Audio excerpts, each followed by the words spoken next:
Hi everyone. तो अभी हम लोग बात करने वाले हैं West Bengal centralise admission portal के बारे में।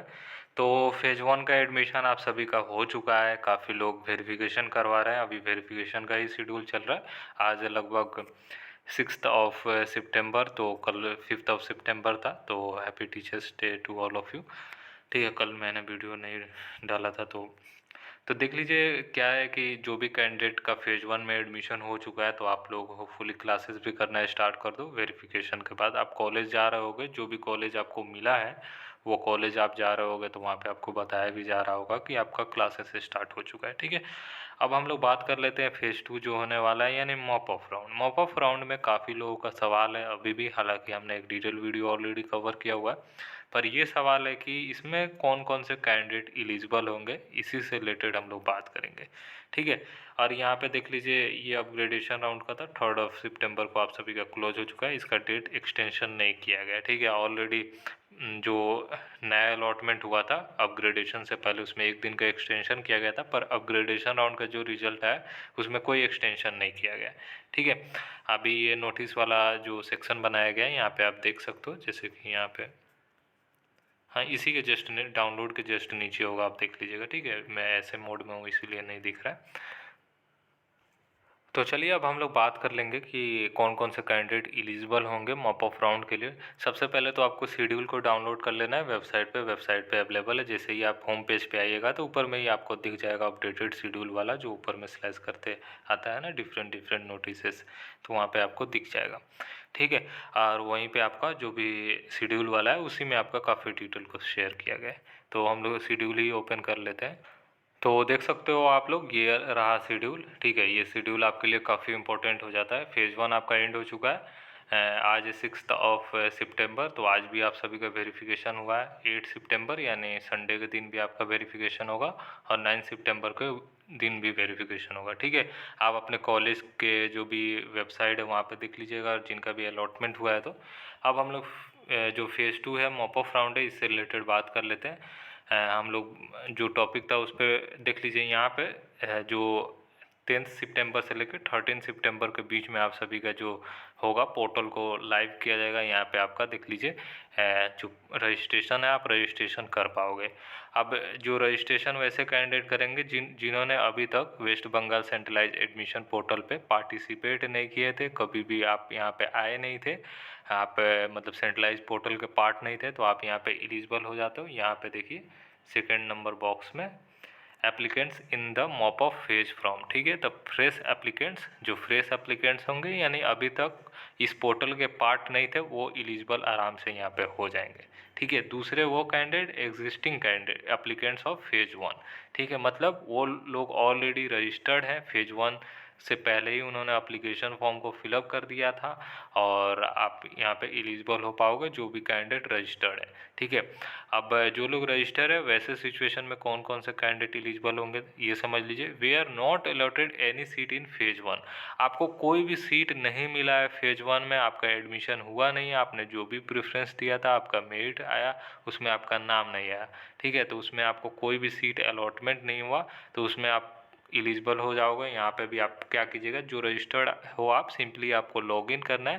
प्रेफरेंस आपको दोबारा मौका दिया जाएगा फिलअप करने के लिए। ठीक है, आप फिलअप करोगे प्रेफरेंस, वहाँ पे आपका जो भी प्रेफरेंस है उसको डालना है। ठीक है, मैक्सिमम 25 प्रेफरेंस ऐड कर सकते हो, आपके ऊपर है। एक ऐड करो या 10 ऐड करो या 5 ऐड करो, टोटली आपके ऊपर है। ठीक है, और प्रेफरेंस वैसे ही ऐड करना है जो आपको चाहिए होगा। ठीक है, फर्स्ट पे जो कीजिएगा वो सबसे पहला मतलब रहेगा कि हाँ आपको यही चाहिए फर्स्ट में, फिर सेकंड में, थर्ड में, ऐसे करके रैंकिंग वाइज रखिएगा। जो चाहिए होगा उसी को पहले रखिएगा।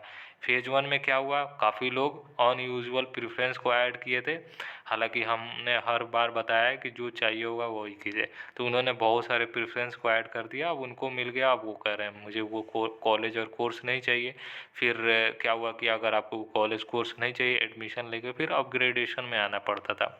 अगर आप फीस पेमेंट नहीं करोगे तो फेज वन से बाहर हो जाते थे, ऐसा कुछ था उसमें। तो इसीलिए प्रेफरेंस आपके लिए काफ़ी महत्वपूर्ण हो जाता है, ये ध्यान रखिएगा आप।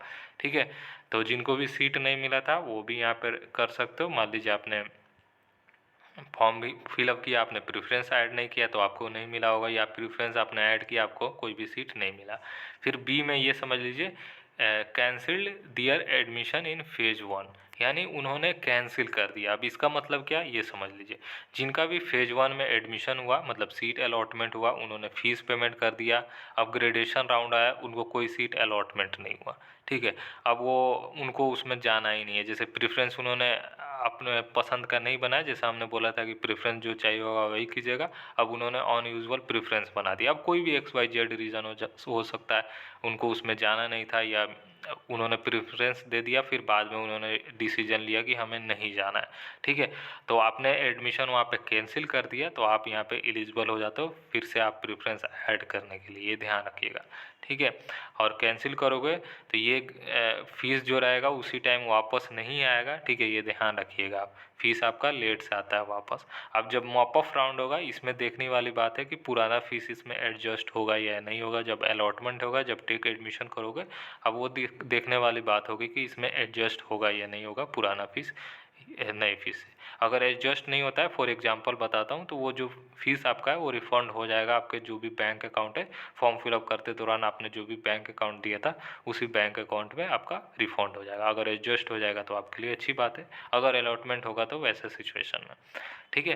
तो जो भी कैंडिडेट कैंसिल कर दिए थे एडमिशन, वो भी एलिजिबल हो जाएंगे, ठीक है।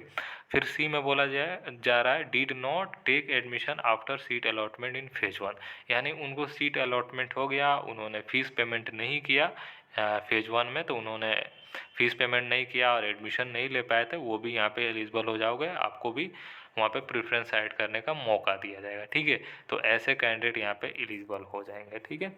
तो होपफुली ये डाउट आपका क्लियर हो चुका है। फ्रेश एप्लीकेंट्स भी अप्लाई कर सकते हैं, मतलब कि जिनको अभी तक मतलब ये पार्टिसिपेट नहीं किए थे इस पोर्टल पे, यानी अप्लाई नहीं किए थे, आप भी अप्लाई करोगे। सिंपली आपको रजिस्ट्रेशन पूरा करना है, उसके बाद क्या करना है, आपको प्रेफरेंस को ऐड करना है। जो भी रजिस्ट्रेशन करते दौरान जो भी आपसे डिटेल मांगा जाए, सही सही फिलअप कीजिएगा, या वो आपका एकेडमिक डिटेल हो, या डॉक्यूमेंट हो, या आपका पर्सनल डिटेल हो, अच्छे से फिलअप कीजिएगा। ईमेल और फ़ोन नंबर आप अपना दीजिएगा, एक्टिव दीजिएगा, बैंक अकाउंट दीजिएगा, एक्टिव बैंक अकाउंट दीजिएगा, ठीक है।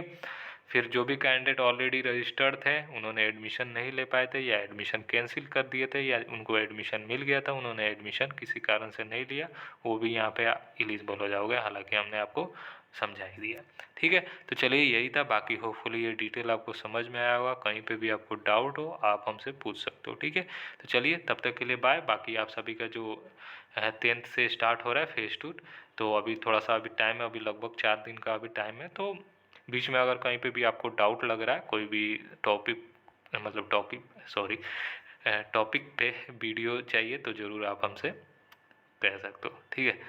तो यही है, तो ठीक है, तो वीडियो को यहीं पे एंड करते हैं। डिस्कशन आपसे हो गया, जो बताना था वो हमने आपसे शेयर कर दिया। चलिए बाय, आई लव यू।